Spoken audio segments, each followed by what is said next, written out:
로마서와 이신칭의 이 시간은 로마서 5장과 6장을 한번 보고요. 거기에서 이신칭의를 얻은 자는 어떻게 살아야 하는가, 그리고 죄의 전가 또는 의의 전가가 맞는가, 아니면 죄의 통치가 맞는가,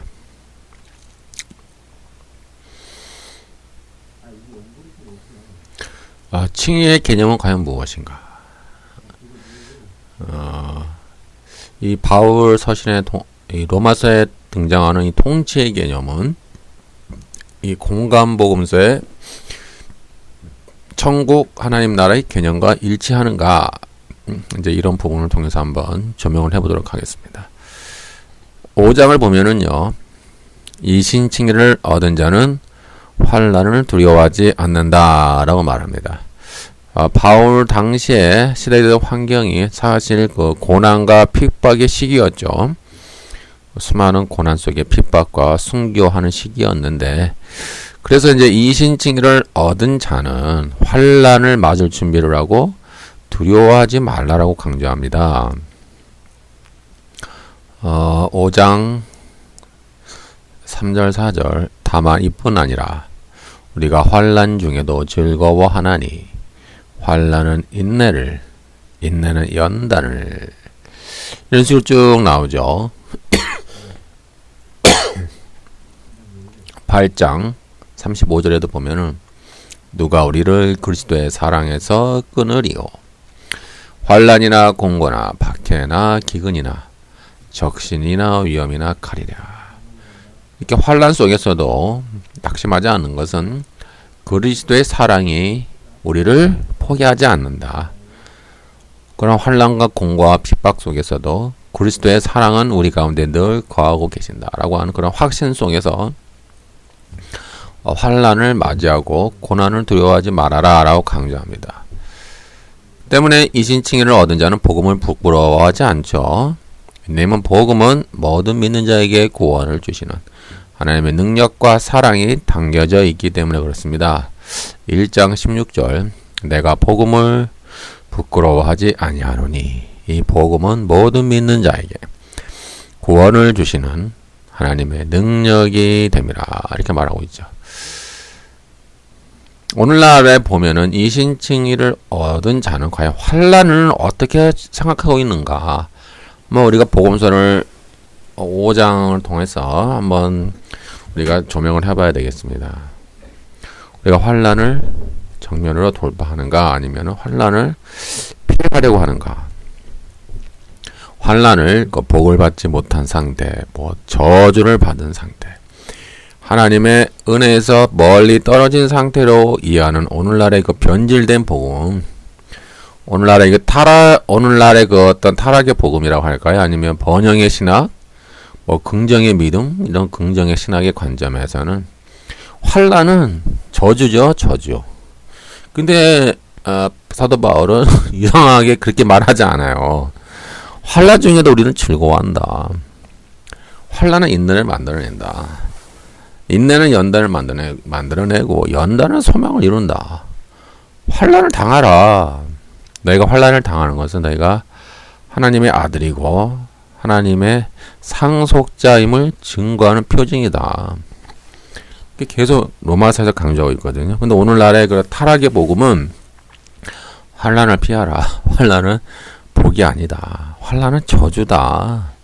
뭐하러 환난을 당하냐. 이 세상에서 번영을 누려라. 번영을 누리고 이 세상의 높은 자리에 올라가서 이 세상에서 사람들을 다스리고 지배하라. 이런 잘못된 통치의 개념을 가르치고 있어요. 사실 우리는 왕 같은 제사장인데 이 통치자로 부름을 받지 않았습니까? 그럼 통치의 개념은 크게 나누면 이런 거예요. 첫째는 죄와 싸우는 통치예요. 이 세상의 죄악과 그 맘모니즘과 바알 자본주의와 이 세상의 어두움, 검은 거래와 부패 커넥션, 또 이 세상의 그런 세속적 가치관, 그 세계관과 싸우는 거예요. 철저하게 싸우는 게 교회 안에서뿐만 아니라 여러분들이 교회 바깥에 나가서 여러분의 삶 속에서 싸우는 거예요.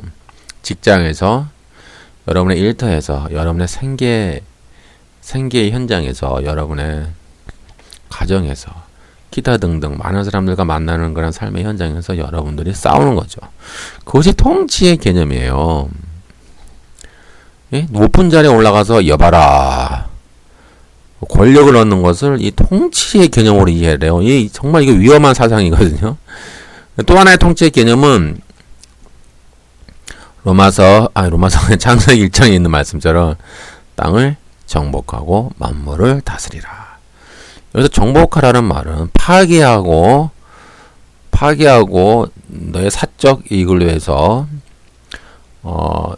마음대로 이렇게 좀 파괴적인 행동으로 개발하라는 의미가 아니에요.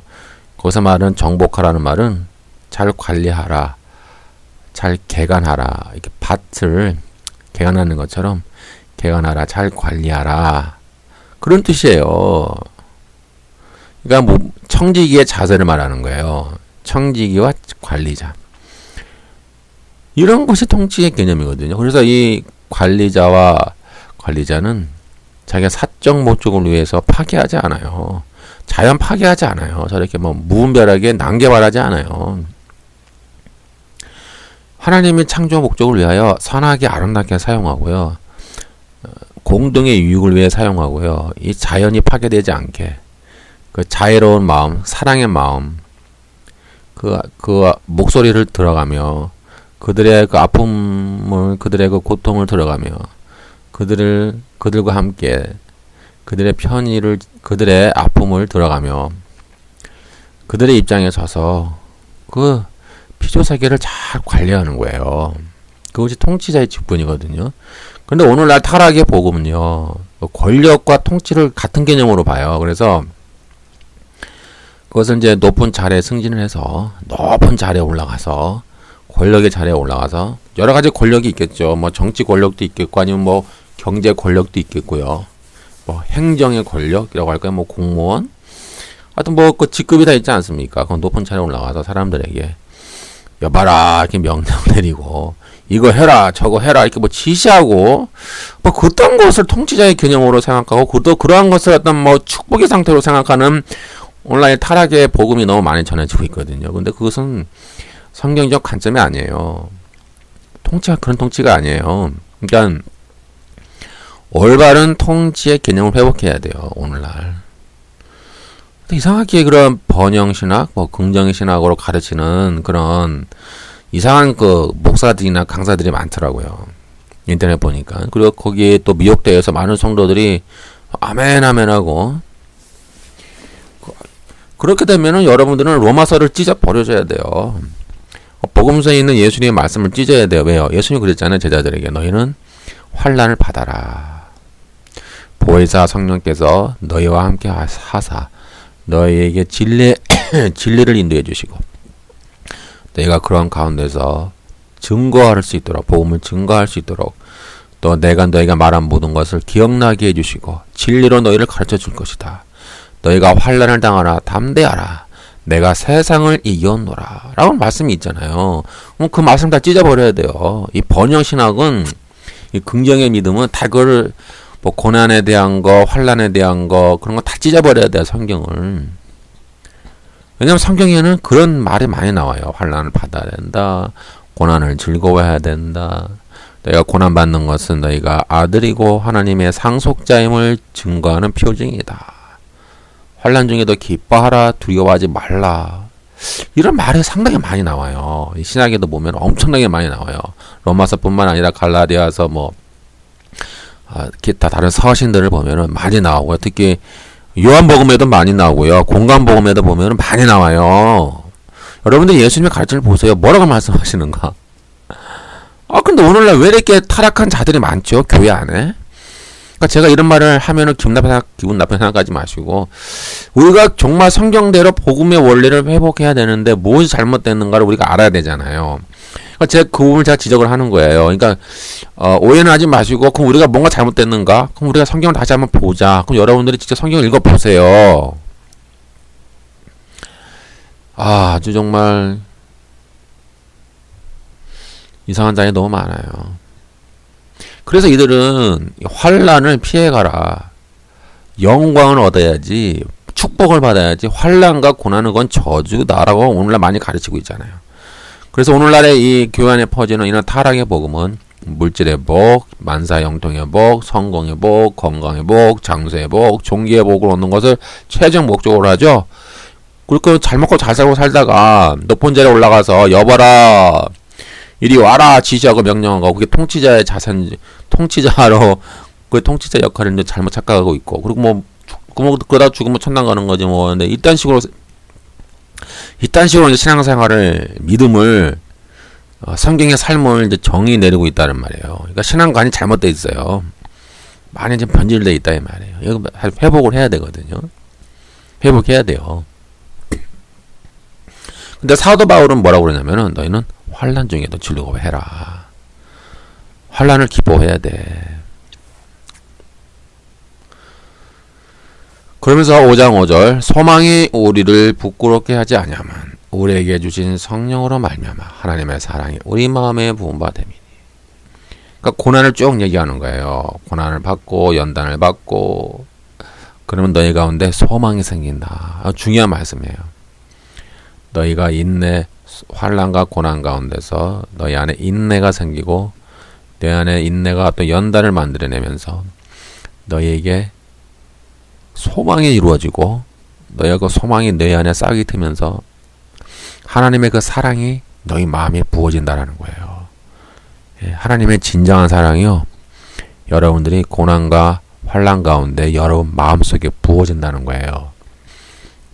하나님이 여러분들에게 진정한 저 하늘나라에 대한 소망을 부어주신다라는 거예요.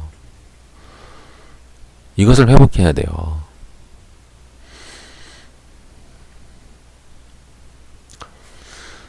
사도 바울은 환난을 피해가기 위해, 야 환난아 물러가라, 예수 이름으로 명하노니 물러갈지어다, 고난아 물러가라, 그렇게 명하라고 하지 않았어요. 오히려 당당히 환난을 맞이해라. 그 안에서 즐거워하라. 그리고 죄악과 싸워라. 절대 죄악과 타협하지 마라. 이 세상의 어둠의 세력과 타협하지 마라. 당당히 맞서라. 적당히 타협해서 잘 먹고 잘 사는 게 하나의 축복이지 하면서 적당히 죄와 타협하지 마라. 철저히 죄와 싸워라. 어둠의 세력과 싸워라. 라고 말하는 것이 성경의 가르침이에요.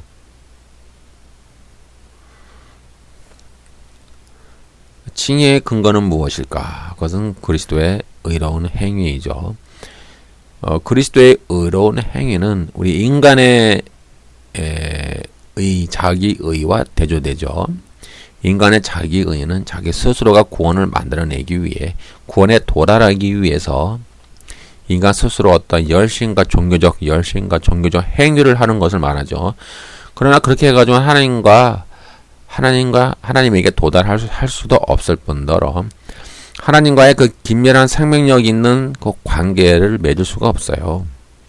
그리고 우리가 그렇게 의로운 행위를 설령한다 한들 하나님의 기준에 도달할 수가 없는 거예요. 하나님이 우리의 그런 행위를 보고 만족을 하지 못하는 거예요.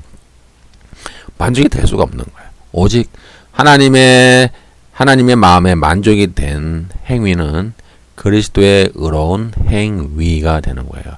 그리스도만이 하나님의 만족을 진정으로 채워주시는 그런 의로운 행위를 이루신 분이었어요.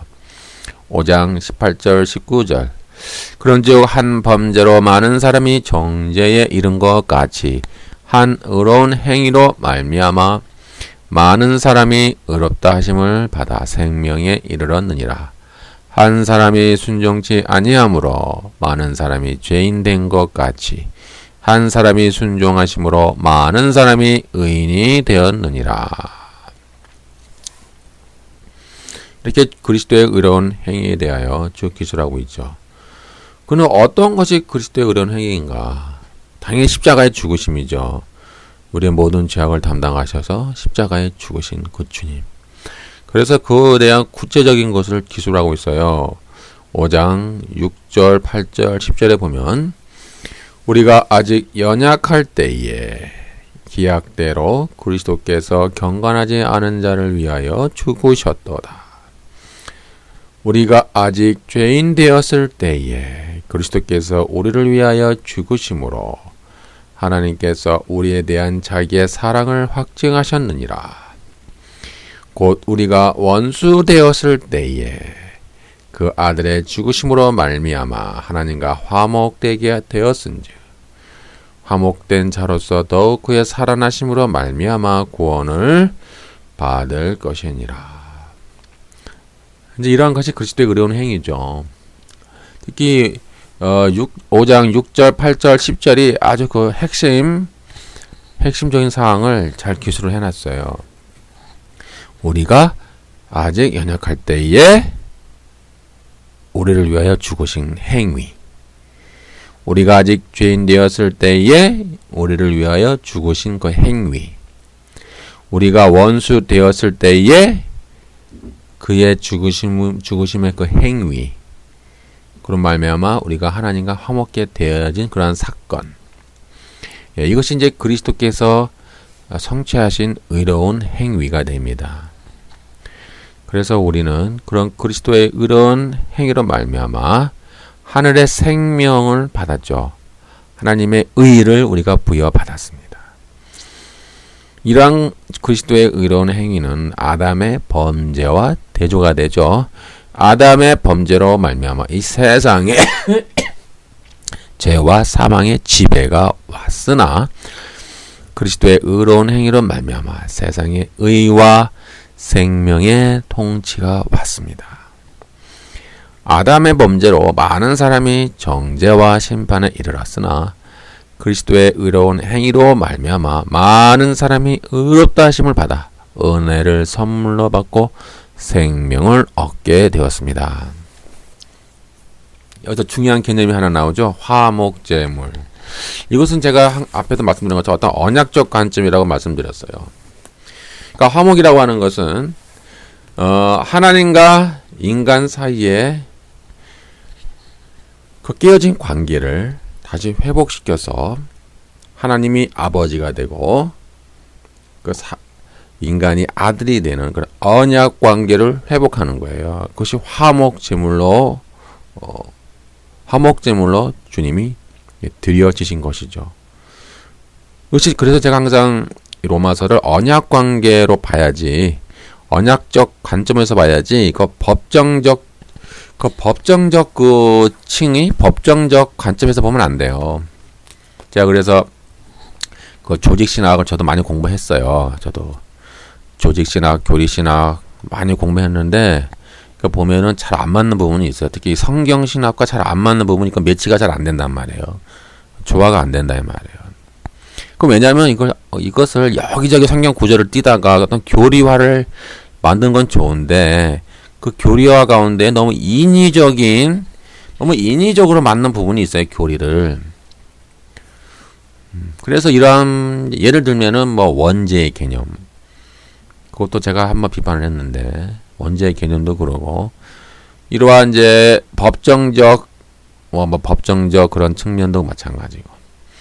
그래서 저는 로마서를 읽을 때 여러분들도 마찬가지고 언약적 측면에서 보는 게 더 이해가 쉬워요.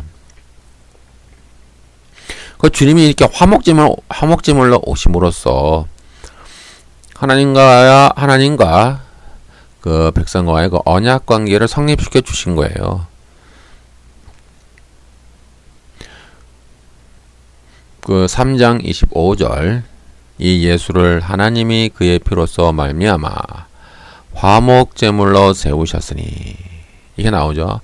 헬라어로 힐라스테리온인데 이제 주로 그런 이제 둘 사이에 막힌 담을 이렇게 헐어서 둘 사이를 이렇게 화목하게 하고 이 깨어진 관계를 다시 잇는 역할을 화목제물이라 그러는 거예요.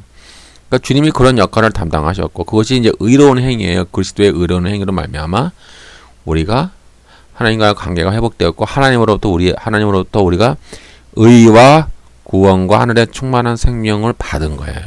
받은 거죠. 우리가 구원은 받는 거예요. 우리가 만들어서 하나님께 도달할 수가 없죠. 그리고 이러한 하나님만이 왜 구원을 주실 수 있냐 하면은 하나님이 창조주이시기 때문에 그래요.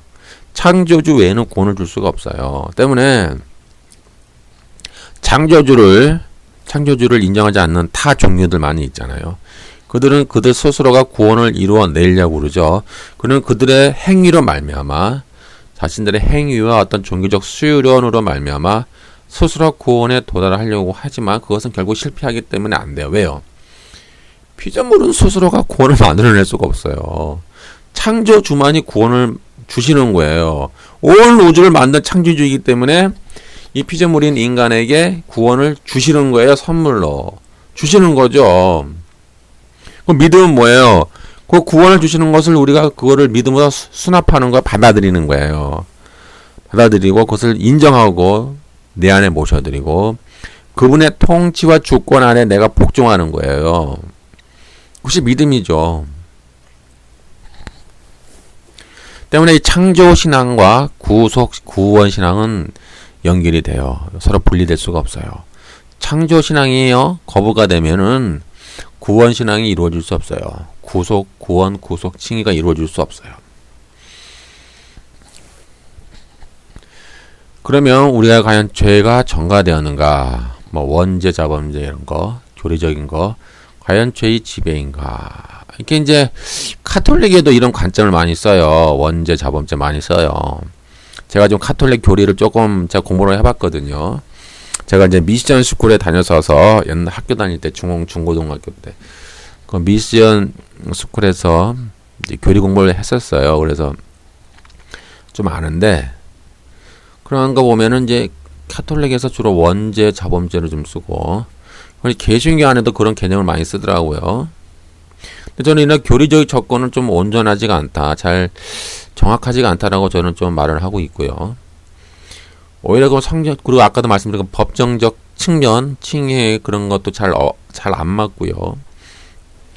그러면 죄가 어떻게 되는가 도대체 죄가 뭐냐 이 말이야. 그러면 원죄라기보다는 죄가 이 세상을 뚫고 들어와서 이 세상의 모든 피조물과 인간을 죄의 감옥 안에 가두어서 폭력적인 힘으로 인간을 통치하고 지배하는 개념이에요. 그러니까 죄의 감옥 안에 가두어서 인간을 죄의 노예로 만들어서 인간을 통치하는 거예요. 죄가. 그 죄는 강력한 어떤 파워예요. 파워. 그러니까 인간의 그 어떠한 노력과 인간의 힘으로는 그 죄의 파워, 죄의 그 통치를, 죄의 그 권능, 죄의 권능이라고 그러죠. 죄의 권능을 이렇게 우리가 벗어날 수가 없는 거예요. 그만큼 그 감옥의 힘이 너무 강력한 거예요. 어떤 인간의 노력과 인간의 수련과 인간의 행위로 그 죄의 권능을 벗어날 수가 없어요. 그만큼 죄의 권능은 엄청나고 파괴적이고 강력한 힘이 있는 거예요. 때문에 그런 죄의 지배를 받고 죄의 감옥 아래 갇혀서 그런 죄의 권능의 통치 안에 있는 사람은 항상 죄만 양산하는 거예요. 생각하는 것도 죄, 말하는 것도 죄, 행동하는 것도 죄, 다 죄예요, 죄. 그러니까 죄가 아닌 게 없어요. 인간은 이렇게 보면은 겉으로 보기에는 선한 것 같잖아요. 착하게 살고 양심적이고 참 존경을 받고. 그러나 그 내면을 보면은 그 안에 우리 인간이 볼 수 없는 그 내면 세계에 그의 마음과 그의 정신을 지배하는 그런 죄악이 있다 이 말이에요. 그러니까 어느 정도 죄의 어떤 뭐 양의 차이는 있겠죠. 뭐 아주 가장 악한 사람도 있겠고 약간 뭐 덜 악한 사람도 있겠죠. 그 레벨을 따지자면. 그러나 하나님 앞에서는 다 같다라는 거야. 죄인이라는 점에는.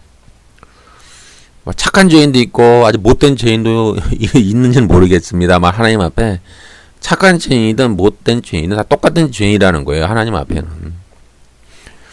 그만큼 이 로마서에 보면은 죄가 인간을 지배하는 거예요. 그래서 그 결과 우리 인간에게 사망이 와요. 사망. 그러니까 죄의 지배의 결과는 사망이에요.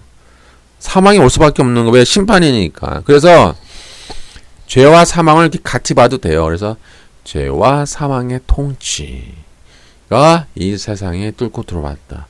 예, 아담의 불순종과 아담의 타락으로 말미암아 하나님이 아담에게 맡겨주신 그 통치권이 사탄에게 넘어간 거예요. 그래서 그 사탄이 인간뿐만 아니라 이 피조물을 다 다스리는 거예요. 통치하는 거예요. 그러면서 그 결과물이 인간과 피조물들에게 오는 거죠. 때문에 원죄의 개념만으로는 이 피조물이 고통당하고 있다라고 하는 부분은 우리가 설명을 할 수가 없어요. 왜냐하면 로마서 8장에 보면은 피조물들이 신음하며 고통하며 하나님의 아들처럼 저희들이 변화되기를 원한다라고 기록되어 있거든요. 그래서 주님이 재림하셔서 이런 고통을 빨리 벗어나게 해달라고 탄식하며 신음하는 장면이 로마서 8장에 나와요. 그러니까 피조물들에게까지 영향이 가는 거예요. 피조물이 무슨 죄를 지었나요? 피조물이 무슨 피조물들에게 원죄가 전가가 됐나요? 아니에요. 그래도 피조물이 죄의 통치 아래 갇혀 있기 때문에 그 고통 가운데 지금 신음하고 있다라는 거, 탄식하며 빨리 하나님 저희를 해방시켜 주십시오. 이렇게 해방되기를 원한다라는 거예요. 해방이 뭐예요? 죄의 지배를 받고 있다라고 하는 증거죠. 그래서 해방시켜 주십시오. 저희를 빨리 해방시켜 주십시오라고 간구하는 장면이 로마서 8장에 나와요. 때문에 저는 이런 이제 원죄 개념보다는 이런 통치의 개념이 여러분들이 로마서를 이해하는데 더 잘 된다. 저는 이렇게 말씀드린 거고요.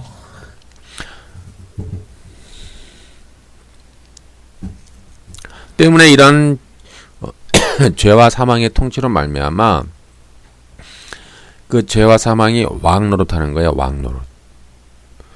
그로 말미암아 인간을 다 포로로 잡아요. 어떠한 예외도 없어요. 이 세상에 태어난 모든 인간은 그런 왕노릇하는 그런 죄의 폭력적 지배 아래서 갇혀서 신음하고 있는 거예요. 그 결과 아담 이래로 모든 인간은 죄 아래 놓여 죄의 종으로 사는 거예요. 계속. 그러니까 무력한 존재가 되는 거죠. 그래서 이러한 죄의 권능을 벗어날 수 있는 힘은 하나님의 능력밖에 없어요. 그러니까 죄보다 사탄보다 하나님이 더 세잖아요. 상식적으로. 그렇죠? 사탄보다 하나님이 더 세잖아요. 창조주니까. 사탄은 피조물이고. 그러니까 그 사탄의 통치의 결과인 그 죄와 사망의 지배를 벗어나게 할 수 있는 그 권능의 원천은 창조주 하나님에게 있는 거예요. 그러니까 창조주 하나님이 우리 인간에게 은혜의 통로를 통하여 우리에게 벗어날 수 있는 구원과 칭의를 부어주셔서 우리를 죄와 사망의 통치에서 해방시켜서 우리를 의와 생명의 통치로 옮겨가는 것. 이렇게 들어서 옮겨가는 것을 칭이라고 그래요. 다음 이어서 계속 나오니까요. 설명해 드릴게요. 그것이 칭의의 옮겨감이 칭의의 개념이 나오는 거예요. 그러니까 이 구원의 개념도 그런 개념이에요. 죽어서 가는 천당뿐만 아니라 그 천당을 부인하는 게 아니니까 제가요. 천당에 우리는 너무 이 근본주의자들은 그 죽어서 가는 천당을 구원으로 보잖아요. 너무 그쪽에만 구원을 포커스를 맞추지만은 로마서에 보면은 구원의 개념이 그렇지 않아요. 이 세상에서 죄와 사망의 안에서 신음하고 살다가 그 죄의 권능으로부터 해방되는 거예요. 하나님의 은혜로. 하나님의 권능이죠. 권능. 하나님의 그 능력으로 그 죄의 권능에서 해방되어 하나님의 의와 생명의 통치로 옮겨가는 것. 옮겨가서 하나님의 은혜를 향유하고 구원과 자비와 치유와 회복과 용서와 그다음에 치유, 질병 치유까지 포함해서 하늘의 그 충만한 생명을 누리는 것이에요. 이 세상에서. 그것을 구원이라고 그러죠. 그러면 죽은들 하나님과 분리되지 않잖아요. 결국 천당은 이 세상에서 하나님의 통치를 지속적으로 받으면 그 통치가 죽은 이후에도 연결이 되는 거예요. 쭉 연결이 돼요. 왜요? 저 내세 천당의 본질도 하나님의 통치거든요. 그렇게 이해하시면 돼요. 성경 구절을 보면요. 3장 9절. 그러면 어떠하냐? 우리는 나으냐? 결코 아니라. 유대인이나 헬라인이나 다 죄 아래 있다고 우리가 이미 선언하였노라. 이렇게 나오잖아요, 지금. 죄 아래에 있다는 말은요, 죄의 지배를 받는다는 얘기예요. 예, 원죄의 개념이 아니에요, 이것은요. 우리가 죄 아래 갇혀서, 죄의 감옥 아래 갇혀서, 죄의 노예가 되어서 죄의 지배를 받고 있다는 개념이에요. 5장 12절.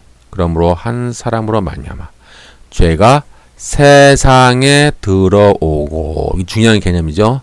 죄로 말미암아 사망이 들어왔나니, 이렇게 나와요. 이와 같이 모든 사람이 죄를 지었으므로 사망이 모든 사람에게 이르렀느니라. 그러니까 제가 원죄의 개념을 제가 비판하는 거가 이런 거예요. 죄가 이 세상에 들어온 거예요. 들어왔다는 말은 이 세상에 들어와서 통치한다는 개념이에요. 인간뿐만 아니라 피조물들까지요. 모든 것을 좀 통치하는 거예요. 그런 죄 통치 아래 있으니까 그 결과물이 뭐예요? 사망이죠, 사망. 그러니까 죄와 사망이 같이 들어오는 거예요. 죄와 사망은 분리되지가 않아요. 그래서 죄와 사망이 들어왔다라고 이렇게 말해도 틀린 것은 아니에요. 그러니까 죄와 사망의 통치가 들어온 거예요. 그러니 그 죄와 사망 아래 갇혀 있는 인간이 말하는 거나 행동하는 거나 생각하는 거나 온통 죄뿐이잖아요. 그러니까 모든 사람이 죄를 지었다라고 사도 바울이 말을 하는 거예요. 뭐 착한 죄인이 있고 뭐 나쁜 죄인이 있는지는 모르겠지만 뭐 정도의 차이는 어느 정도 있는지는 모르겠으나 그 본질적인 죄는 죄인이라는 거예요. 본질적인 의미에서 다 똑같은 죄인이라는 거예요. 죄 아래 갇혀 있기 때문에. 또 5장 14절 중요한 개념 또 나옵니다. 그러나 아담으로부터 모세까지 아담의 범죄와 같은 죄를 짓지 아니한 자들까지도 사망이 왕노릇하였나니 아담은 오실 자의 모형이라. 사망이 왕노릇한다는 것은 통치한다는 개념이에요. 그러니까 원죄의 개념이 아니란 말이에요. 그러니까 사망이 인간만 지배하는 게 아니라요. 모든 피조물들까지 지배하는 거예요. 사회 구조 악까지. 그러니까 이 인간 세상 안에 구조 악도 있잖아요. 구조 악도 있고 피조물도 신음하고 있고 탄식하고 있잖아요. 그러니까 여러분들이 이제 요한계시록에 보면은 새하늘과 새 땅이 나오잖아요. 이게 중요한 개념인데요. 왜 새하늘과 새 땅이 왜 나올까요? 그는 땅과 하늘이 사탄의 통치에 지배를 받았기 때문에 그래요.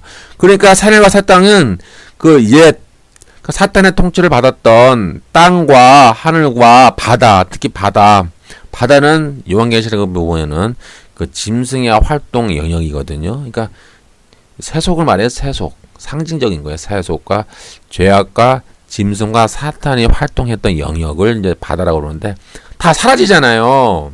이거 중요한 개념이거든요. 바다와 땅과 하늘이 다 사라져 버려요. 왜요? 죄와 사망의 통치를 받았기 때문에 사라지는 거예요. 사라지고 새하늘과 새 땅이 오잖아요. 그것은 뭐예요? 죄와 사망이 완전히 사라지고 다시 하나님이 어그러졌다고 그럴까요? 어떻게 이렇게 망가진 하나님의 피조 세계를 다시 회복하는 거예요. 회복. 리모델링이에요. 그래서 새라고 하는 카이논이라고 하는 개념은 새하늘과 새 땅의 새라고 하는 카이논인데 이것은 새롭게 그러니까 파괴시키고 새롭게 창조한다는 의미가 아니라 그 사탄의 지배를 받았던 땅과 하늘과 그러니까 죄와 사망의 통치를 받았던 땅과 하늘과 바다를 다 솎아내는 거예요. 마치 그 잡초를 솎아내듯이 솎아내서 하나님의 창세기 1장 2장에서 하나님이 창조한 원래의 창조세계 죄가 없는 하나님이 보시기에 기뻐하였더라. 그러한 하나님이 정말 기뻐하시는 그런 원래대로의 오리지널 창조 세계로 회복하는 거를 하늘과 새 땅이라고 그래요. 그러니까 이게 상당히 중요한 개념이에요. 그러니까 원죄의 개념으로는 풀어갈 수가 없는 거예요. 그러니까 죄와 사망이 하늘과 땅과 바다까지 지배하고 있는 거예요. 지금 인간의 이 마음속만 지배하는 게 아니라, 그러니까 원죄의 개념으로 하면은 설명이 안 되는 게 너무 많아요. 그러니까 제가 그 원죄 개념을 제가 그냥 비판하는 거잖아요. 그러니까 통치의 개념으로 이해를 하면요, 이해가 쉬워요. 제가 강조하는 점은 잘 들으시란 말이죠. 제가 이제 제가 이미 앞서서 새하늘과 새 땅의 의미가 무엇인가를 이미 강의해놨어요. 블로그에 글도 있으니까는 강의 들어보시고 한번 글 읽어보세요. 거기 보면은 새하늘과 새 땅의 의미가 무엇인가 잘 나와 있어요. 그러니까 이게 중요한 건 이거예요. 로마서 8장 20절 21절 피조물이 허무한데 굴복한 것은 자기의 뜻이 아니요 오직 굴복하게 하시는 이로 말미암음이라. 그 바라는 것은 피조물도 썩어짐의 종노릇한 데서 해방되어 하나님의 자녀들의 영광의 자유에 이르는 것이다. 이거 보세요. 이거 원죄 개념으로 설명이 돼요? 이건 죄와 사망의 통치의 개념으로 설명이 해야 이해가 되는 거예요. 피조물이 허무한데 굴복하고 썩어짐의 종로릇한 데서 해방되어 하나님의 자녀들의 영광에 이르기를 소망한다. 뭐 피조물이 죄를 졌나요? 피조물한테 뭐 원죄가 전가되었나요? 아니잖아요. 그러니까 여러분들이요, 다시 한번 이 통치의 개념으로 보셔야 돼요. 아주 중요해요. 그 복음서도 천국과 하나님 나라가 통치라고 제가 말씀드렸잖아요. 제 강의 한번 들어보세요. 이게 통치라는 개념이 쭉 이어지는 거예요. 성경은 창세기부터 요한계시록까지. 그러니까 천국과 주님이 선포한 천국과 하나님 나라도 바실레아투 데오. 하나님 나라는 바실레아투 데오. 천국은 바실레아톤 우라논. 그 뜻은 통치예요, 통치. 죽어서 가는 천당이 아니란 말이에요. 그렇다고 죽어서 가는 천당을 부인하는 것은 아니니까 오해하지 마시고요. 그 근본적인 주님이 선포한 개념은 하나님의 통치가 너희에게 가까이 왔으니 너희가 회개하고 믿어서 그 하나님의 통치 안에 들어가라 라고 하는 그런 설명인 거예요. 그러면 이 통치는 어떤 거냐, 구약에 말코트 샤마임이에요. 하나님의 나라. 똑같은 개념이에요. 구약에도 히브리 이스라엘 사람은 사람이 죽어서 가는 천당의 개념이 아예 없어요. 그 사람들은 아예 없어요. 여러분들이 만약에 과거로 돌아가서 가나안 땅에 가서 과거로 돌아가서 히브리 사람들에게, 이스라엘 사람들에게 예수 믿으세요, 하나님 믿으세요, 죽으면 천당 갑니다 그러면 그 사람들이 그래요. 저거 미쳤나? 저 뭔 소리 하는 거야? 그런다고요. 왜요? 구약에서는 그 이스라엘 사람들의 관점에서는 죽어서 가는 천당이 없어요. 그들은 가나안 땅에서 하나님의 통치를 받고, 통치의 수단이 뭐예요? 율법이죠. 통치의 수단은 율법이란 말이에요. 그래서 하나님이 시내산 언약 맺으실 때 율법을 주셨잖아요. 그 통치의 수단이 율법인데 그를 통해서 그들이 가나안 땅에서 하나님의 통치를 받고 하나님이 주시는 은혜와 자비와 긍휼과 그 풍요, 하나님이 항상 그 풍요를 그 약속해 주셨잖아요. 풍요로운 거 하나님의 은혜와 기쁨, 풍요를 계속 하나님이 약속을 해주신단 말이에요. 그 풍요를 누리는 것이 구원이고 그 풍요를 누리는 것이 천국이라는 말이에요. 그것이 말코토 샤마임이에요. 그것이 말코토 샤마임이고 그것이 신약에 와서는 바실레아투 데우가 되는 거예요. 같은 개념이고 다른 게 아니란 말이에요. 그런데 왜 자꾸 오늘날 개신교 안에서 자꾸 왜 예수 천당을 하냐 이 말이에요. 불신지요. 예수 천당 특히. 왜 자꾸 죽는 걸 강조해요? 제가 옛날에 많이 비판했는데 수백 번 강조했어요. 예수 천당이 아니라 예수 믿고 이 세상에 임한 예수의 통치, 예수의 주권 안에 들어가서 예수님의 그 은혜의 하늘의 통치를 경험하라 이거예요. 지금 통치의 수단은 뭐예요? 예수님의 새로운 계명, 하나님의 말씀이 통치의 수단이고요. 통치의 권능은 뭐예요? 성령님의 그 권능으로 하나님 나라가 이 땅에 임재했음을 증명해 주시잖아요. 같은 거예요. 천국, 하나님의 나라, 통치, 성령.